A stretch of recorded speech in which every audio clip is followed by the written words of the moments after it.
Okay, now I'm in the book of Joel. Joel is a short book. It's 3 chapters, but it has a lot in it for being 3 chapters. Now, there's a controversy on when Joel prophesied and what time period. It's not really sure where, what point of the kingdom he prophesied, whether he was in the kingdom of Judah or the kingdom of Israel, and who the kings was. Supposedly he was prophesying during the king of Jehoash of Judah. He was 7 years old when he began to reign, but that's not concrete when he prophesied. Some people think he prophesied before they was taken captive, which if he prophesied during the time of that king, then it would have been before the Babylonian captivity. But with his prophecies and what he's saying, it's obvious that he was prophesying after the Babylonian captivity. But he could have been prophesying before it, but he was, I guess, in a place in his mind, in his visions and stuff, what God was showing him, like it was after he was prophesying about a latter time, and the things that hasn't happened to him yet had already happened to him, if that makes sense. Like their captivity in the Babylonians hasn't happened, but yet when he was prophesying, it was like it had already happened. But it's a deep book. I'm sure there's controversy in it and stuff, but I've got verses marked that I'm going to read just to give you an idea of what the book's about. It's basically about a futuristic event that hasn't happened yet, and you'll see why when I show you. Joel tells them, he says, "Hear this, ye old men, and give ear, all ye inhabitants of the land. Hath this been in your days, or even in the days of your fathers?" So it's something that hasn't happened. "Tell your children of it, and let your children tell their children, and their children another generation. That which the palmer worm hath left, hath the locust eaten, and that which the locust hath left, the cankerworm eaten. And that which the cankerworm hath left, the caterpillar eaten." Now you think about that. It's talking about animals eating, so it's like a drought kind of deal. But at the same time, for me personally, I take this as a latter time, and he's talking about the nations that have left them desolate. I mean, you've got the four beasts. You know, you have Babylon, Persia, Greece, and Rome. You know, they all played a part in Jerusalem's history and the Jews' history and stuff. And I mean, that's just me personally. I think that he's talking about their past, of how they've been left desolate and been consumed by people. He says, "Awake, ye drunkards, and weep and howl, all ye drinkers of wine, because of the new wine, for it is cut off from your mouth. For a nation has come up upon my land, strong and without number, whose teeth are the teeth of a lion, and he hath the cheek teeth of a great lion. He hath laid my vine waste, and barked my fig tree. He hath made it clean bare, and cast it away, and the branches thereof are made white. Lament like a virgin girded with sackcloth for the husband of her youth. The field is wasted, and the land mourneth. For the corn is wasted, and the new wine is dried up, the oil languisheth. Be ye ashamed, O ye husband. Howl, O ye vine dressers, for the wheat and the barley, because the harvest of the field is perished." Now he's telling the priest, he says, "Gird yourself with lament, ye priests. Howl, ye ministers of the altar. Come, lie all night in sackcloth, ye ministers of my God. For the meat offering and the drink offering is withholden from the house of your God. Sanctify ye a fast, call a solemn assembly, gather the elders and all the inhabitants of the land into the houses of the Lord your God, and cry unto the Lord. He says, Alas, for the day of the Lord is at hand, and a destruction from the Almighty shall it come. Now, the day of the Lord, when he's talking about the day of the Lord is at hand, he's not talking about the coming of the Lord. Not where God's magnified. The day of the Lord, what he's talking about, is judgment. Is not the meat cut off from before your eyes? Yea, joy and gladness from the house of our God. How do the beasts groan? The herds of the cattle are perplexed, because they have no pasture. Yea, the flocks of sheep are made desolate. O Lord, to thee will I cry, for the fire hath devoured the pastures of the wilderness, and the flame hath burned all the trees of the field. The beasts of the field cry also to thee, for the rivers of water are dried up, and the fire hath devoured the pastures of the wilderness. Now, at first when I read this, I thought, okay, he's probably talking about the Babylonians destroying the city and burning the temple and the city and all that. Which it could be, but at the same time, you look at Israel now, and it's desert. I mean, desert. Dried up, hot and surrounded. I mean, I'm not saying the whole city is all in the sand. There's grass and stuff, but I'm saying it's all around in that area is a barren land. He says, Blow you the trumpet in Zion, and sound an alarm in my holy mountain. Let all the inhabitants of the land tremble, for the day of the Lord cometh, for it is nigh at hand. A day of darkness and gloominess, a day of clouds and of thick darkness, as the morning spreads upon the mountains, a great people and a strong. There hath not been ever like, neither shall there be any more after it, even to the years of many generations. Now, when I read this at first, I thought, okay, this is probably talking about Babylon. But then, after them came Persia, they overcame them. And then the Grecians overcame the Persians. Then the Romans rooted up. So, when he's talking about after them, it couldn't be that. It has to be someone army future, in the future. He says, A fire devoureth before them, and behind them a flame burneth. The land is as the Garden of Eden before them, and behind them a desolate wilderness, yea, and nothing shall escape them. The appearance of them is the appearance of horses, and as horsemen, so shall they run. He says, Before their face the people shall be much pained. All faces shall gather blackness. They shall run like mighty men. They shall climb the walls like men of war, and they shall march every one his way, and they shall not break their ranks. They shall run to and fro in the city. They shall run upon the walls, and they shall climb up upon the houses. They shall enter in at the windows like a thief. The earth shall quake before them. The heavens shall tremble. The sun and moon shall be dark, and the stars shall withdraw their shining.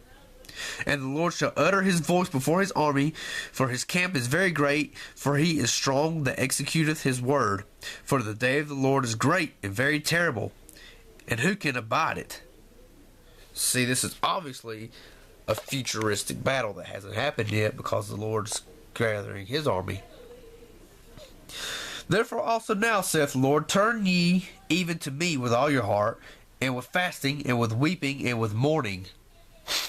He says, Rend your heart and not your garments, and turn unto the Lord your God, for he is gracious and merciful, slow to anger, and of great kindness, and repenteth him of the evil.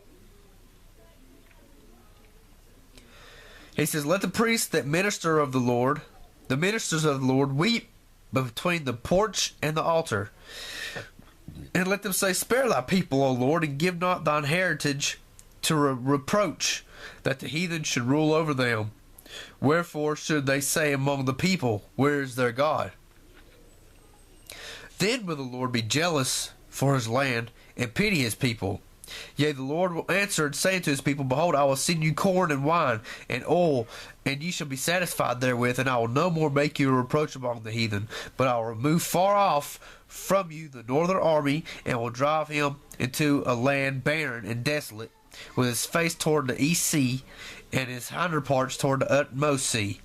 And his stink shall come up, and his ill savour shall come up, because he hath done great things. Fear not, O land, be glad and rejoice, for the Lord will do great things. It says, Be glad then, ye children of Zion, and rejoice in the Lord your God, for he hath given you the former rain moderately, and he will cause to come down for you the former rain and the latter rain in the first month. I will restore you the years that the locust hath eaten, the cankerworm, and the caterpillar, and the palmer worm, my great army which I sent among you. And ye shall eat plenty, and be satisfied, and praise the name of the Lord your God, that hath dwelt wondrously with you, and my people shall never be ashamed. And ye shall know that I am in the midst of Israel, and that I am the Lord your God, and none else, and my people shall never be ashamed. He says, now this is future too. He says, And it shall come to pass afterward that I will pour out my spirit upon all flesh. And your sons and your daughters shall prophesy, and your old men shall dream dreams, your young men shall see visions. Now people think that we're in that time where people's going to prophesy and dream dreams and see visions. He says, And also upon the servants and upon the handmaids, in those days will I pour out my spirit. And I will show wonders in the heavens and in the earth, blood and fire and the pillars of smoke. And the sun shall be turned into darkness, and the moon into blood, before the great and terrible day of the Lord. And it shall come to pass that whosoever shall call upon the name of the Lord shall be delivered, for in Mount Zion and in Jerusalem shall be deliverance, as the Lord hath said, and in the remnant whom the Lord shall call. Now you got to look at this. Joel, he's talking to the Jews. Now I'm not saying that people of other races won't have this. He says it poured on all flesh. But it says afterward. So obviously it's after he rescues and delivers the people. You know, their spirit's going to be poured on them. People's going to have a new heart. I don't believe people today have anything to prophesy about. I believe people that call themselves prophets in these days are fake. They're liars. If they was a prophet, don't you think if they would know what the lotto numbers was and hit the lotto like every draw because they could prophesy and see into the future? I think they're fake. You know, and people that call themselves apostles, you know, the apostles in the Bible here had the ability to heal people, you know, blind people and stuff, make the lame walk. These prophets can't heal nobody. All they do is hurt your wallet and trying to get you money. I mean, it's the truth. I mean, that's how I feel about it. But so I believe when they prophesy and dream dreams and stuff and see out visions, I believe that's in a latter time, which is not now. He says, For behold, in those days and in that time, when I shall bring again the captivity of Judah and Jerusalem, I will also gather all nations and will bring them down into the valley of Jehoshaphat, and will plead with them there, for my people and for my heritage Israel, whom they have scattered among the nations and parted my land. So this is the end. He's going to bring them out from wherever they're at. They're going to have their eyes opened. Yea, and what have ye to do with me, O Tyre and Zidon, and all the coast of Palestine? Will ye render me a recompense? If ye recompense me swiftly and speedily, will I return your recompense upon your own head. Because ye have taken my silver and gold, and have carried into your temples my goodly pleasant things, the children also of Judah and the children of Jerusalem have ye sold unto the Grecians, that ye might remove them far from their border. So Tyre and the Zidonians, they was in the slave trade. They'd sell the Jews as slaves to the Grecians. He says, but behold, I will rouse them out of the place where ye have sold them, and will return your recompense upon your own head, and I will send your sons and your daughters into the hand of the children of Judah, and they shall sell them to the Sabaeans, to a people far off, for the Lord hath spoken it. And that happened with Alexander the Great when he destroyed them, and he made them slaves and sold them. He says, proclaim ye this among the Gentiles, prepare war, wake up the mighty man, let all the men of war draw near, let them come up. Assemble yourselves and come, all ye heathen, and gather yourselves together round about, thither cause thy mighty ones to come down, O Lord. Let the heathen be wakened and come from the valley of come up to the valley of Jehoshaphat, for there will I sit to judge all the heathen round about. Multitudes in the valley of decision, for the day of the Lord is near in the valley of decision. And this is not just the valley of decision of men choosing, but the valley of decision of God in his judgment, what he decides to do. The sun and the moon shall be darkened, and the stars shall withdraw their shining. The Lord shall roar out of Zion, and utter his voice from Jerusalem, and the heavens and the earth shall shake. But the Lord will be the hope of his people, and the strength of the children of Israel. So shall you know that I am the Lord your God, dwelling in Zion, my holy mountain. Then shall Jerusalem be holy, and there shall be no strangers pass through her any more. And it shall come to pass in that day that the mountains shall drop down new wine, and the hills shall flow with milk, and all the rivers of Judah shall flow with waters, and the fountains shall come forth of the house of the Lord, and shall water the valley of Shittim. He says, but Judah shall dwell forever, and Jerusalem from generation to generation. For I will cleanse their blood that I have not cleansed, for the Lord dwelleth in Zion. And that is Joel. And like I say, I believe, this is future. This hasn't happened yet, and it's going to happen. It gives you an idea. Like I say,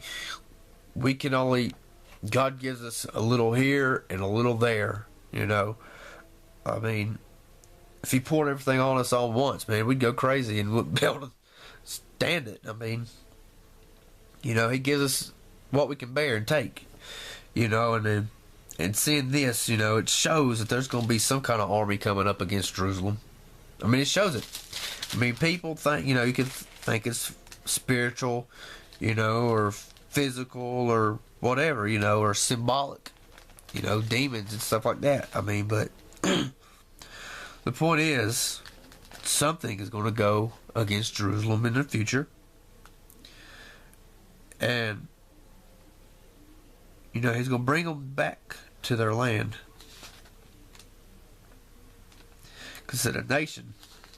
That's what it said. It said a nation. So, obviously, it's not symbolical or spiritual. A nation. And the northern army, he's going to drive them back, and they're going to be desolate. And, he's going to have his judgment.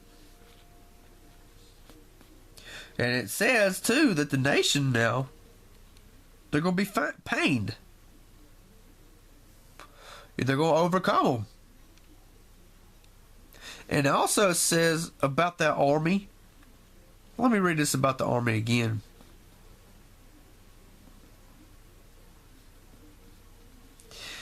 It says, a day of darkness and gloominess, a day of clouds and thick darkness, as the morning spread upon the mountains. A great people and a strong. There hath not been ever the like, neither shall be any more after it, even to the years of many generations. It says, fire devoureth before them, and a flame behind them burneth. Their appearance is like horsemen. They're loud like a noise of chariots. Before them people will be pained. All faces shall gather blackness. They'll run and climb the walls and go into people's houses. He says, neither shall one thrust another. They shall walk every one in his path. And when they fall upon the sword, they shall not be wounded. They shall run to and fro to the cities and run to the walls, enter the windows like a thief. The earth shall quake before them, heavens tremble. Then the Lord will utter his voice and get his army. It's telling us to rend our hearts, to turn. turn from our ways and stuff, and to change our hearts and to turn to Him, because He's gracious and merciful. We have to. He said, "Who knoweth if he will return and repent and leave a blessing behind him?" The Lord brings things on people